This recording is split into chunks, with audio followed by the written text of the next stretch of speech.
শুধু একটা কথাই কয়, দেশের পরিস্থিতি ভালো না, তেল নাই, গ্যাস নাই, বিদ্যুৎ নাই। বুঝলাম দেশের পরিস্থিতি ভালো না, তাই বলে কি আমাকে খাওয়া বন্ধ হয়ে আছে? আমরা কি কেউ খাই না? আমরা কি না খাই আছি? তাহলে খাইতে হইলে তো সেইখানে টাকার দরকার আছে। সেই টাকাটা কই থেকে পাবো কত? আর এই যে মুচ্ছা বদমাইশ, তুই কি কইলি? আমার চরিত্র খারাপ, তাই না? হ্যাঁ, নিজের চরিত্রের কথা তো একটাবারের জন্য কস নাই।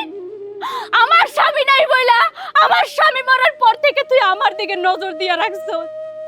তুই সবসময় টক্কা টক্কা ছিলি। তুই এর আগেও আমার ঘরে ঢুকে অসভ্যতামি করার চেষ্টা করছস। আর যখন শুনলি আমার চাকরি গেছে, তখন আমারে কাম দেওয়ার কথা কইয়া তুই আমার ওই খাতের মধ্যে ডাইকা নিয়ে আমার লগে অসভ্যতামি করার চেষ্টা করছস। কই, সেই কথা তো একটাবারের জন্য কস নাই। নিজে ভালো স্বাস্থ্য চাস, তোরা সাধু মানুষ, তাই না? তোগো পকেটে টাকা আছে বইলা তোরা সব দোষ ঢাকতে পারস। আর আমরা গরিব মানুষ, আমরা গরিব মানুষ অপরাধ না কইরা অপরাধী হয়ে থাকি।